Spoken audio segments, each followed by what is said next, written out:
আসসালামু আলাইকুম। আপনারা একটা রক্তক্ষয়ী সংঘর্ষ, একজন রাক্ষসের মুখ থেকে এই দেশটাকে ১৪০০ মানুষ জীবন দিয়ে বাঁচিয়ে দিয়ে গিয়েছে। সেখান থেকে ২ বছর দূরত্বেও নাই, ২ বছরেরও কম সময় হয়েছে।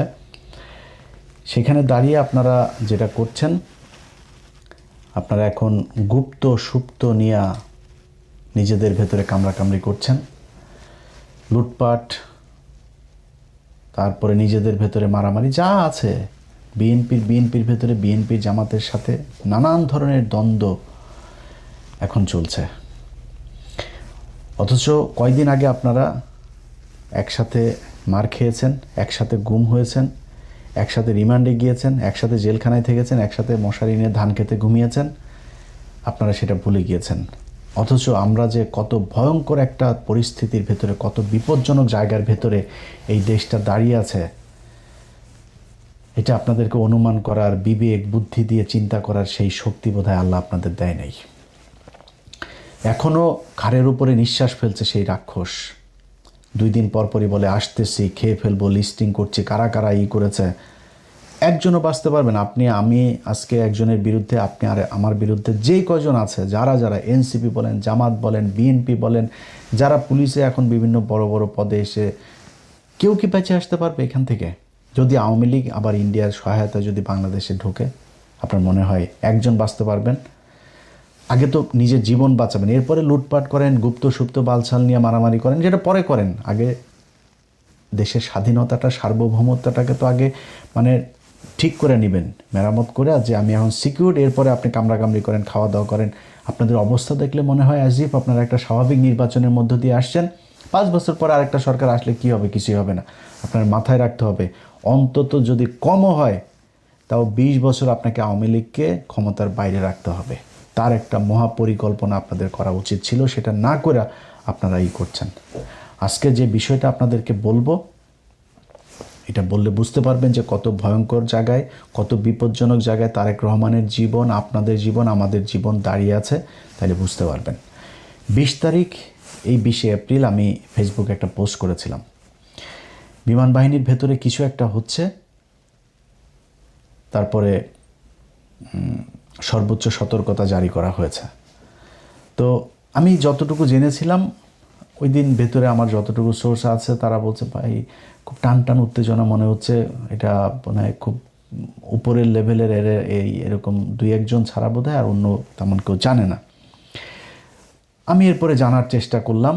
এর মাঝখানে 23 তারিখে একটা নিউজ দেখলাম। 23 তারিখে নিউজটা করেছেন ভারতীয় একজন সাংবাদিক, তার নাম হচ্ছে চন্দন নন্দী। চন্দন নন্দী 23 তারিখে নিউজে বলেছেন যে Bangladesh air force on high alert after raids net many airman for links with Tehrik-i Taliban Pakistan, TTP. আচ্ছা, এই নিউজের ভেতরে তিনি বিস্তারিত লিখে দিয়েছেন কি হয়েছে ওই রাতে, তারপরে আগে পরে কি ঘটছে, সেনা বিমান বাহিনীর ভেতরে তেহরিকি তালিবানের কি বিশাল বিস্তৃতি ঘটেছে, কতজন সেখানে ট্রেন আপ হয়েছে, কতজনকে, 2 জনকে ধরা হয়েছে, গ্রেপ্তার করা হয়েছে, 10 জনকে আটক করা হয়েছে জিজ্ঞাসাবাদের জন্য, আরও 10 জন পালিয়েছে, সব বিস্তারিত বলে দিচ্ছে। অথচ সে তার এই খবরের ভেতরেই বলছে যে BF headquarters in Dhaka has shied away from even acknowledging the raids and consequent arrest, detention and escapes.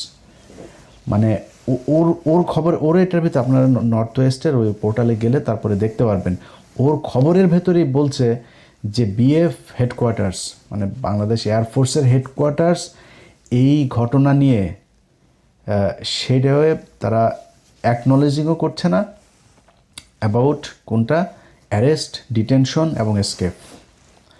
এই রেড দেওয়ার পরে যা ঘটেছে সেই কনসিকুয়েন্ট তারা প্রকাশ করে নাই, সে নিজে বলছে। অথচ তিনি জেনে গিয়েছেন। তিনি জানলেন কিভাবে? এটা হচ্ছে কোশ্চেন। আচ্ছা, বাংলাদেশের সেনাবাহিনীর, এই সেনাবাহিনীর কোনো কিছু হওয়ার আগেই এই নর্থ ওয়েস্টের কাছে চলে যায়। এই চন্দন নন্দীর কাছে। চন্দন নন্দী মূলত ভারতীয় গোয়েন্দা সংস্থার একটা মুখপাত্রের মতো আচরণ করে, ওইখান থেকে যেসব সূত্রে খবর টবর পায় এগুলোই সে মূলতই করে। তার খবরের একটা বিরাট অংশ জুড়ে বাংলাদেশ সেনাবাহিনীর ভেতরে ওয়াকার পাত দিলেও ওই গন্ধ পায়, এরকম অবস্থা। তো উনি কিভাবে জানলেন? বিএফ এয়ারফোর্স হেডকোয়ার্টার এটা বলেন, সে নিজে বলছে তারা নিজেরাই মুখ খোলে নাই এই কারা কি হয়েছে, এই রেডের পরে কাদেরকে ধরা হয়েছে কি করা, অথচ সে সংখ্যা বলে দিচ্ছে যে 2জনকে গ্রেপ্তার করা হয়েছে, 9জন বা 10জনকে জিজ্ঞাসাবাদের জন্য ধরা হয়েছে, আরও 9-10জন পালিয়েছে, সেসব বলে দিচ্ছে। কিভাবে জানলো? এবার আসেন, বাংলাদেশের একজন, আমি চন্দন নন্দীর এখানে আরেকবার আসতে হবে, তার আগে বাংলাদেশের একজন সাংবাদিক আছেন, জুলকারনাইন সায়ের খান সামি ভাই। সামি ভাই ওইটার পরপরই তিনি একটা পোস্ট করেছেন। তিনার পোস্টটা হচ্ছে, বিগত অন্তর্বর্তীকালীন সরকার 1.5 বছরে বাংলাদেশের জাতীয় নিরাপত্তার এমন কিছু ক্ষতি সাধন করেছে যা অবর্ণনীয়। বিভিন্ন উগ্রবাদী গোষ্ঠীকে এক প্রকার ফ্রি রাইড দিয়ে দেশে নিরাপত্তা ব্যবস্থার অভ্যন্তরে এমন এক ঘুণপোকার চাষ তারা করার চেষ্টা করেছে, যখন তা সামনে আসবে তখন তাদের প্রতি ঘৃণায় আপনার মন বিষিয়ে উঠবে। এটা বললে আপনি পুরোপুরি বুঝবেন না কি বুঝাইতে চাচ্ছেন উনি ওইখানে ওই পোস্টে একটা পিন কমেন্ট পাঠিয়েছেন। তো আমাকে পোস্টটা যিনি পাঠিয়েছেন, পাঠানোর পরে আমার ভাই কী হয়েছে, এটা কী লিখছে, ঠিকই তো আছে। পরে উনি আমার একটা পোস্টে পিন কমেন্ট করেছে, সেই কমেন্টটা আমার পাঠাইলো। সেখানে লিখেছেন, আপাতত এতটুকুই জানতে পারি যে অনতিবিলম্বে পাকিস্তানের সাথে সরাসরি বিমান চলাচল কিছুদিনের জন্য হলেও স্থগিত করা অতীব জরুরি। এইটাই হচ্ছে গিয়ে মূল পয়েন্ট, যে পাকিস্তান এখানে কোত্থেকে আসলো, তেহরিকে তালিবান পাকিস্তান কারা, চন্দন নন্দীর কাছে খবর কেমনে গেল, সেই খবর ওই দিনই আবার নবনীতা চৌধুরীর কাছেও গেল। নবনীতা চৌধুরীও কিন্তু এই চন্দন নন্দীর এইটারই মূলত উনি বাংলায় ট্রান্সলেট করে উনি একটা ভিডিও বানিয়েছেন। এবার আসেন বুঝি আমরা। বুঝতে হলে আমাকে আবারও সেই চন্দন নন্দীর ওই পোস্টে যাইতে হবে। আচ্ছা, চন্দন নন্দী 2টা নিউজ করেছে, একটা 23 তারিখ আর একটা 26 তারিখে, 2 দিন আগে। আচ্ছা, তিনি একটা কথা বলেছেন যে the information related to the TTP, মানে ওই তেহরিক তালিবান পাকিস্তান, যেটা network among BF personal spread after Pakistani authorities informed Bangladeshi officials.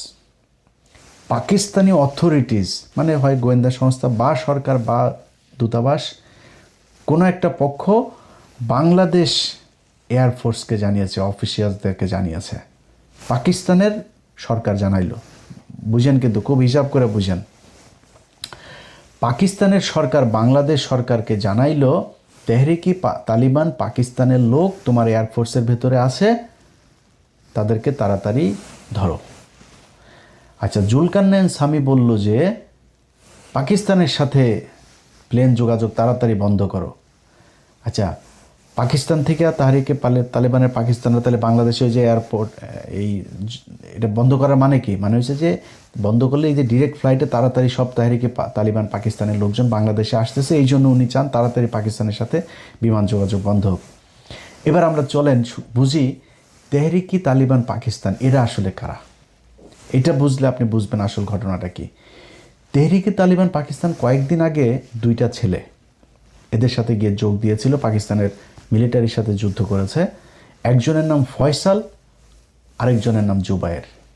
Faisal এবং জুবায়ের 2জনই বাংলাদেশি নাগরিক, কিন্তু পরে জানা গেল 2জনই হিন্দু মুসলমান নাম দিয়ে তারপরে তারা সেখানে গিয়ে এদের সাথে যুক্ত হয়েছে। সেটা নিয়ে যদিও এই সরকারের খুব বেশি বিশ্লেষণ এটা নিয়ে আমাদের কোনো কিছু জানানো হয়নি, খুব গোপনীয়ভাবে রাখা হয়েছে। বরং পাকিস্তান যতটুকু সম্ভব তারা সেটাকে প্রচার করেছে, এবং পাকিস্তান মাঝখানে বাংলাদেশের সাথে ভিসা প্রক্রিয়া খুব সহজ করেছিল। এখন কিন্তু ওদের এখানে যাইতে গেলে আবার কয় টাকা ফি দেওয়া একটা বিরাট তৈরি করেছে তারা। তো আমি কিছু রোগী আপনার থাইল্যান্ড, তারপরে চীন, আমার পরিচিত একজন, তারা এরকম পাঠায়। পাকিস্তানেও কিছু রোগী পাঠানো হয়েছে। পাকিস্তানের ট্রিটমেন্টের ব্যবস্থা কিন্তু খুব ভালো, আপনারা খুবই মানে অল্প খরচে খুব ভালো মানের চিকিৎসা পাইতে পারেন। তো আমি কিছু লোকজনকে পাঠিয়েছিও আমার ওই এজেন্সির মাধ্যমে। তো ওরা আমারে বললো যে ভাই এখন ভিসার ইয়েটা একটু কড়াকড়ি করেছে। তো তারা আবার এমবাসির সাথে কথা বলে জানলো যে আমাদের দেশ থেকে জঙ্গি যাচ্ছে পাকিস্তানে, গিয়ে সেখানে পাকিস্তানের ভেতরে অভ্যন্তরীণ এই শৃঙ্খলা নষ্ট করছে। এই তেহরিকি তালিবান পাকিস্তান শ্রীলঙ্কার যে বাসে হামলা হয়েছে সেটার সাথে জড়িত, ক্রিকেট দলের উপরে হামলা হলো না, ওটার সাথে জড়িত। কয়েকদিন আগে পাকিস্তানের নিরাপত্তা বাহিনীর সাথে যে গ্যাঞ্জাম হইলো সেটার সাথে জড়িত। এইটারে বুঝতে হইলে যে তেহরিকি তালিবান পাকিস্তান কেন পাকিস্তানের সাথে লাগে, এটা বুঝতে হইলে, এটা কারা, এটা বুঝতে হইলে আপনাকে কয়েকদিন আগে যে আফগানিস্তানের সাথে পাকিস্তানের যুদ্ধ হইল না, আপনারা অনেকেই অবাক হন না যে পাকিস্তান কেন আফগানিস্তানের সাথে, আফগানিস্তানের লোকজনরা এইভাবে ওই পারে বোমা বর্ষণ করে। কারণ হচ্ছে তেহরিকি তালিবান পাকিস্তান, এই টিটিপি হচ্ছে রয়ের তৈরি করা আফগানিস্তানের একটা বাহিনী। তালেবানদেরই একটা অংশ, তারা রয়ের সাথে মিলে মোটা অঙ্কের টাকা দিয়ে এদেরকে আপনার তৈরি করা হয়েছে পাকিস্তানের বিরুদ্ধে যুদ্ধ করার জন্য। এখন ওরা উর্দুতে কথা বলে, ওরা বেলুচ ভাষায় কথা বলে, ওরা দাড়ি টুপিওয়ালা, ওরা পাকিস্তানের মতো দেখতে। ওরা আমেরিকার সাথে আফগানিস্তানের যুদ্ধ শুরুর পর থেকে 20 বছর ধরে প্রায় 10 লক্ষ আফগানি পাকিস্তানিরা জায়গা দিয়েছে, তাদের এখন ওইখানে দোকানপাট আছে, তারা এখানে থাকে খায়, পাকিস্তান তাদেরকে নাগরিকত্ব দিয়েছে, কিচ্ছু বলে না।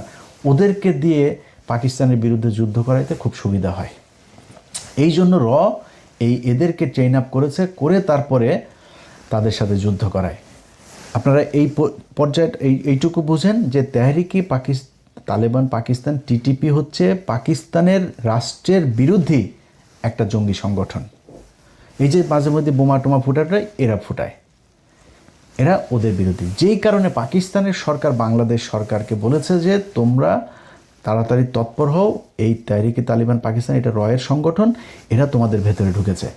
এইবার কোশ্চেন হচ্ছে তেহরিকি তালিবান পাকিস্তান বানাইলো পাকিস্তানের সাথে যুদ্ধ করার জন্য পাকিস্তানের ভেতরে, কিন্তু আমাদের দেশে কেন পাঠিয়েছে? এইটা হচ্ছে গিয়ে মূল বিষয়। এইটা বুঝলে বুঝতে পারবেন যে আপনি কত বিপদে আছেন, আপনার তারেক রহমান কত বিপজ্জনক জায়গায় দাঁড়িয়ে আছে, আমার পুরো দেশের সার্বভৌমত্ব কতটা বিপজ্জনক জায়গায় দাঁড়িয়ে আছে।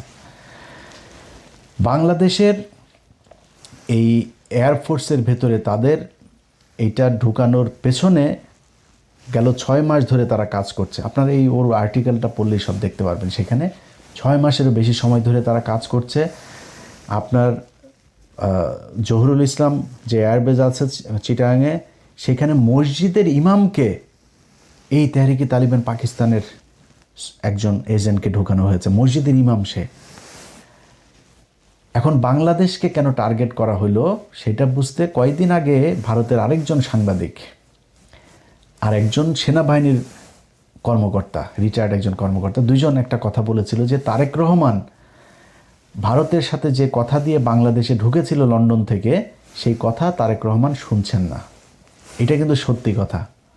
তারেক রহমান ভারতের সাথে তার একটা মিটিং হয়েছে, একটা না একাধিক মিটিং হয়েছে তার, এবং সেখানে সে এই কথাগুলো বলে এসেছে যে হ্যাঁ আমরা তোমার কথা শুনবো। এখন আপনি বলবেন তারেক রহমান কি এই তাহলে খারাপ কাজ করেছে, এটা মানবেন না? তারেক রহমান খারাপ কাজ করে নাই। এর কারণ হইল গিয়া খালেদা জিয়া যখন 111 সরকারের সময় জেলে ছিল, শেখ হাসিনার আগে এই জেনারেল মাসুদ টাসুদ এরা আগে গিয়েছিল খালেদা জিয়ার কাছে যে ম্যাডাম আমরা আপনাকেই চাই ক্ষমতায় আনতে, আমাদের এই 111 সরকারের এই জিনিসগুলো আপনি ইমডিউনিটি দিবেন এবং আমাদের এই জিনিসগুলো মেনে নেবেন। খালেদা জিয়া তো একরকম মানুষ, যেসব দানায় পানায় বুঝে না। বলছে যে তোমার কাজ ক্যান্টনমেন্টে, তুমি এখানে রাজনীতি করতে আসছো কেন? এটা তোমার কাজ, যাও বেরো, একদম স্ট্রেট কার্ড বের করে। এগুলো আপনার এই যে প্রণব মুখার্জির বইতেও লেখা আছে। খালেদা জিয়া মানে নেই, না মানাতে কী হয়েছে, 111-এর পুরো ক্রেডিট উপভোগ করেছে শেখ হাসিনা। সে ক্ষমতায় আসলো, ইন্ডিয়ার কথা শুনলো, শুনে তারপরে খালেদা জিয়া শুনে নাই। খালেদা জিয়া ওই দিন যেটা করতে পারতো, ওদের কথা শুনে ক্ষমতায় এসে তারপরে বিট্রে করতে পারতো। তারেক রহমান ঠিক ওইটাই করেছে আমার বিশ্বাস।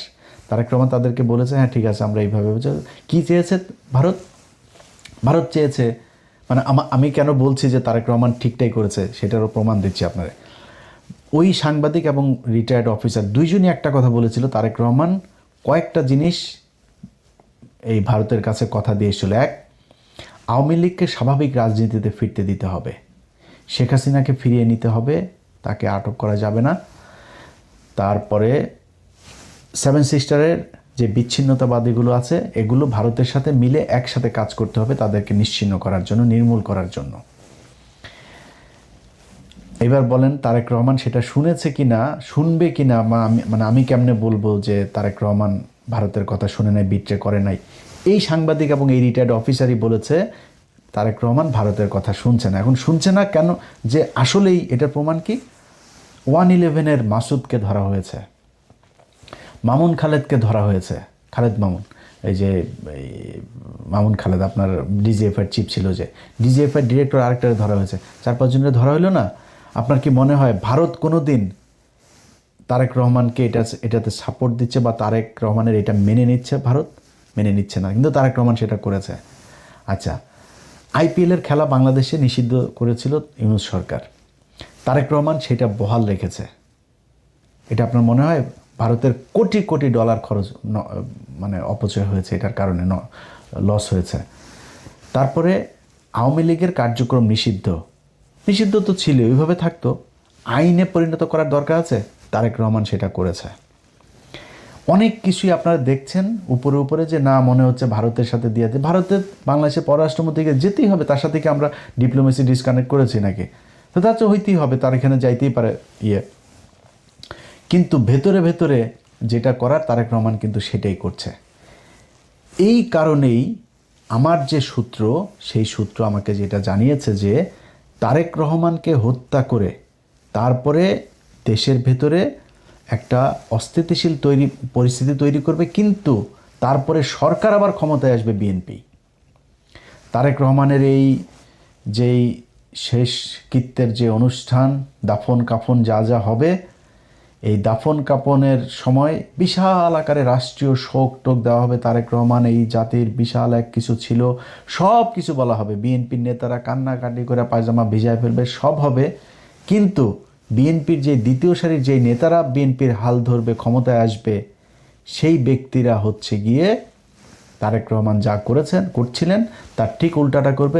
যেটা বলবে সেটাই করবেন, এই পরিকল্পনা নিয়ে তারপরে তারা আগাচ্ছিলেন সেনাবাহিনীর ভেতরে একটা কু করার জন্য। এবার বুঝতে পারছেন আপনারা পুরো ঘটনার সব যদি নাকি একসাথে মিলানোর পরে দেখতে পারবেন যে তেহরিকি তালিবান পাকিস্তানের টিটিপির সাথে ভারতের যেই যোগসাজেশ, সেইটা দিয়ে তারা পাকিস্তানের সাথে ওই দিকে ফাইট করছে, আর এই দিকেও ভারতের বিরুদ্ধে যারা কাজ করবে তাদেরকে এই করার জন্য এই তেহরিকি তালিবান পাকিস্তান নাম দিয়ে তারপরে করা হয়েছে। এখন এর পরপর পুলিশ হেডকোয়ার্টার একটা বিজ্ঞপ্তি দিয়েছে। সেই বিজ্ঞপ্তিটার ভেতরে আমি জানি না যে এটার কৌশল নাকি এটা বিষয়টা এরকমই। পুলিশ হেডকোয়ার্টার বলেছে, নিষিদ্ধ ঘোষিত উগ্রবাদী সংগঠনের সমর্থক কর্তৃক গুরুত্বপূর্ণ স্থাপনায় হামলার পরিকল্পনা সংক্রান্ত গোপন ও জরুরি গোপনীয়। এটা দিয়েছে 23 এপ্রিল। ওই যে তারিখ মনে আছে, যেই 23 এপ্রিল চন্দন নন্দী আপনার নিউজ করলো, সেই 23 তারিখে পুলিশ হেডকোয়ার্টার এটা দিল। ওই পরের দিনই আবার জুলকারনাইন স্বামী ভাইও এটা নিয়ে করলো। ওই দিনই আবার নবনীতা চৌধুরীও নিউজ করলো। সবগুলোর একসাথে মিলান, তাহলে বুঝতে পারবেন যে খেলাটা কোথায়। এখন পুলিশের বিষয়টা আমি এখনও স্পষ্ট না। পুলিশ যেটা বলেছে নিষিদ্ধ ঘোষিত উগ্রবাদী সংগঠন, তো এই নিষিদ্ধ ঘোষিত উগ্রবাদী সংগঠনটা কি ইসলামী কোনো নিষিদ্ধ ঘোষিত সংগঠন নাকি কোনটা, এটাই না। এখন যদি পুলিশকে সর্বোচ্চ সতর্ক অবস্থায় রাখার জন্য এটা একটা কৌশল হয়ে থাকে তাহলে ভালো। বাট আমি সরকারের সব পর্যায়কে একটা জিনিস বলবো, সিটিটিসির যিনি আছেন প্রধান, এই মাল কিন্তু রয়ের মাল। অতএব তার এখানে আবার তার আলোচনাও কয়দিন ধরে হচ্ছে, সে তার বক্তব্যের প্রেক্ষিতে বা তার তথ্যের প্রেক্ষিতে যদি এই জঙ্গি সংগঠন, উগ্রবাদী সংগঠনের হামলার নাশকতার এই আওয়ামী লীগের মতো যদি ছক সাজানোর কথা বলে থাকেন, তাহলে কিন্তু বিপদে বিএনপি আরেকবার পড়বেন।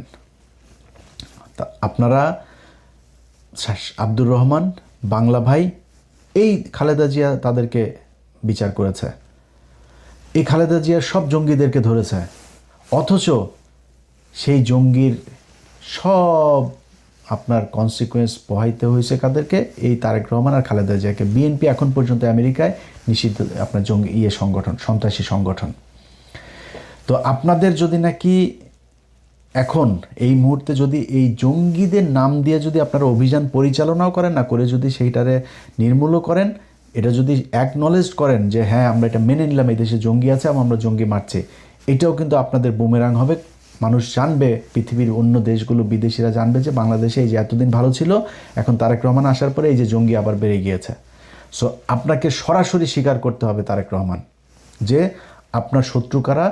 এই টিটিপির নামে এই দেশে আপনাকে হত্যা করার জন্য, বাংলাদেশে অস্থিতিশীল পরিস্থিতি তৈরি করার জন্য এই করেছে, এটা পৃথিবীকে জানাইতে হবে। যদি আপনি আবারও সেই জঙ্গি খেলা, শেখ আব্দুর রহমান ইসলামের কেউ না, বাংলা ভাই ইসলামের কেউ না, কিন্তু তাদেরকে ইসলামী জঙ্গি সংগঠন হিসাবে আপনি করেছেন। আপনার তখনই কন্ডেম করা উচিত ছিল যে না, এরা মুসলমান, এটা করে না, ইসলাম কোরআন হাদিস এটা বলে নাই কখনোই, এদেরকে আমরা মুসলমান ইসলামী সংগঠন মনে করি না। আজকে তেহরিকে তালেবান পাকিস্তানের আপনি ইসলামী সংগঠন মনে করবেন? যারা প্রতিদিন পাকিস্তানে এইখানে ওইখানে বোমাবাজি করে, পাকিস্তানের সাথে যারা মারামারি করে, যারা পাকিস্তান আফগানিস্তান দুইটা দেশের ভেতরে এরকম যুদ্ধ বাঁধিয়ে দিয়েছে, তাদেরকে আপনি মুসলমান মনে করবেন? এরা মুসলমান না। আমাদের দেশে যারা এই তাহরিকে তালেবান পাকিস্তানের নামে যারা করছে, এরাও মুসলমান হইতে পারে না।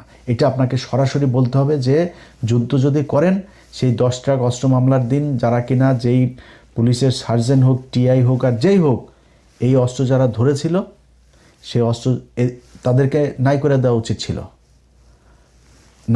নামার পরে আপনি ঘুমটা দিয়ে লাভ নাই, তাদেরকে নাই করে দেওয়া উচিত ছিল। আপনি ধরার পরে সারা পৃথিবী জেনেছে যে 10 টাকা অস্ত্র মামলা উলফার কাছে যাচ্ছে, মানুষ জানে কোথায় যাচ্ছে, কি হয়েছে, কি হচ্ছে।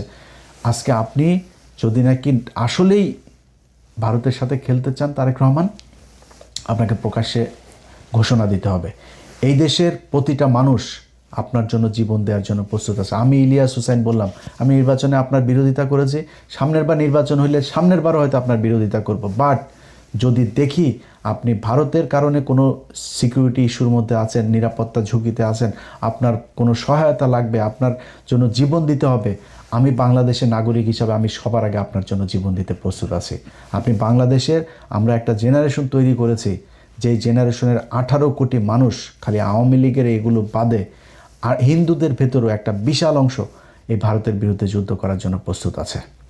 সো আপনাকে ঘোষণা দিতে হবে যুদ্ধটা কি বেঁধেছে, কাদের সাথে যুদ্ধ, এটা আপনাদের বলতে হবে। না হইলে এই যে স্বামী ভাইয়ের মতো এরকম কিছু লোকজন, চন্দন নন্দীর মতো এদের এরকম কিছু লোকজন কি করবে, একটা ঘটনাকে অন্যদিকে, পুরো ঘটনাটা হইল গিয়া পাকিস্তান আমাদেরকে বাঁচাইলো, পাকিস্তান তাদের গোয়েন্দা সংস্থা আমার দেশের সেনাবাহিনীর বালবাহিনীর এরা খবর পায় না, পাকিস্তানি গোয়েন্দা সংস্থা আমাদেরকে জানাইলো, তারেক রহমানের জীবন বাঁচাইলো, সরকার পতন ঠেকাইলো। অথচ আমরা এখন বলছি কি বিমান চলাচল নিষিদ্ধ করতে হবে পাকিস্তানের সাথে। পাকিস্তানকে বাংলাদেশের সব ধরনের সিকিউরিটি, তারেক রহমানের সিকিউরিটি পর্যন্ত পাকিস্তান থেকে নেওয়া উচিত, চীন থেকে নেওয়া উচিত, আমেরিকা থেকে, টার্কি থেকে, যারে দরকার হয়। ভারতকে আপনার মোকাবেলা করার জন্য যেটা দরকার হয় আপনি সেটা করতে হবে। আমার কোনো সমস্যা নেই, আমেরিকার সাথেও কোনো সমস্যা নেই, চীনের সাথে নেই, পাকিস্তানের সাথে নেই, টার্কির সাথে, কারোর সাথে নেই। আমার সমস্যা ভারতের সাথে, এইটা আপনাকে বুঝতে হবে। যদি আপনি সরাসরি এইভাবে না বলেন, এই গোজামিল দিয়া এইভাবে পুলিশের কিছু জাউরাগুলো তো আছে এখনও, সেনাবাহিনীর এই যে ওয়াকার বাহিনী আছে, এই ওয়াকার বাহিনী দিয়া তারপরে মানুষের মাঝে বিভ্রান্তি তৈরি করবে।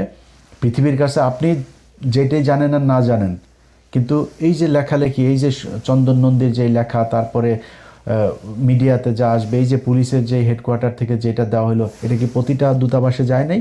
প্রতিটা দূতাবাসে এটার খবর পায় নাই? কি জানলো, মেসেজটা কি গেল তাদের কাছে যে বাংলাদেশে আবারও জঙ্গি মাথা চারা দিচ্ছে? এই বাংলাদেশে গেল 2 বছরে কোনো দিন তো জঙ্গি হামলা হইল না। হাসিনা না থাকলে নাকি এই দেশে জঙ্গি দিয়ে ভরে যাবে, কই জঙ্গির কোনো কিছু তো আমরা দেখলাম না, এখনও তো জঙ্গি নাই। এত মানুষ মারলেন, সেই মানুষগুলোরে যে খামাখা ফাও মারলেন, মানুষগুলো তো নিষ্পাপ, নির্দোষ মানুষগুলোকে জঙ্গি বানায় তারপরে করা হইলো। অতএব বিএনপির কাছে অনুরোধ থাকবে, আল্লাহর ওয়াস্তে এই জঙ্গি খেলা বন্ধ করেন।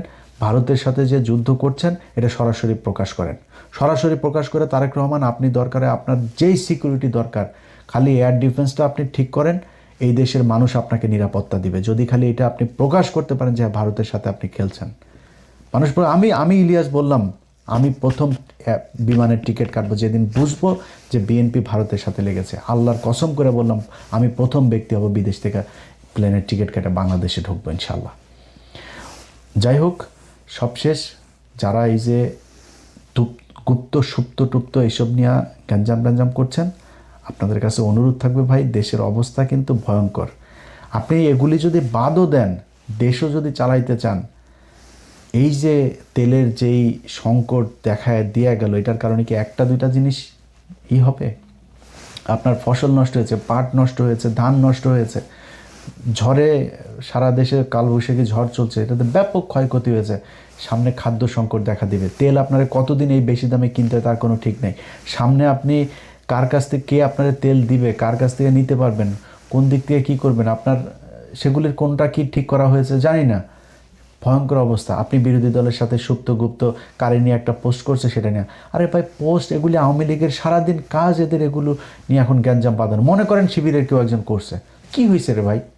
জাইমা রহমানরে নিয়ে মনে করেন বললো, আপনারা এখন জাইমা রহমানরে নিয়ে বলার পরে এত আপনার কষ্ট লেগে গেছে। এই জাইমা রহমানরে একজন মন্ত্রী, সিটিং একজন মন্ত্রী, এই যে মুরাদ কি বলেছিল, এই মন্ত্রী বলেছে জাইমা রহমানের ব্যাপার যা মনে চায় তাই খারাপ ভাষায় কথা। ওই তখন মন্ত্রীর বাসায় গিয়ে তো হামলা করতে পারেন নাই? তখন তো আপনাদের এত দেশপ্রেমিক জাইমা প্রেমিক লোকগুলির আমরা রাস্তায় দেখলাম না। তারেক রহমানকে এত ভালোবাসেন, তারেক রহমানের মারে এইভাবে 2টা বছর জেলখানায় রেখে মেরে ফেললো, ট্রাক দিয়ে আটকায় রাখলো। এত ভালোবাসা, এত শক্তি কই ছিল সেদিন আপনাদের? একটু দেখাইতেন, তাহলে তো খালেদা জিয়ার জেলখানায় গিয়ে মরতে হয়। খালেদা জিয়া কি মারা গিয়েছে নাকি? তারা হত্যা করা হয়েছে। অতএব একটু ধৈর্য ধরেন। বিরোধী দল একটা কাজ করছে, ওকে, বিরোধী দল যতটুকু সহনশীলতা দেখাচ্ছে এটি রেসপেক্ট করেন। তারা তো আপনার সরকার পতন করতে যাইতে চায়নি। তারা সংসদে দাঁড়ায় তারপর বলছে যে এই জ্বালানি সংকট এটা এই সরকারের সংকট, এটা বৈশ্বিক সংকট। আর কি বলবে একটা সরকারকে? একটা বিরোধী দলের চেয়ে বেশি আর কি বলবে?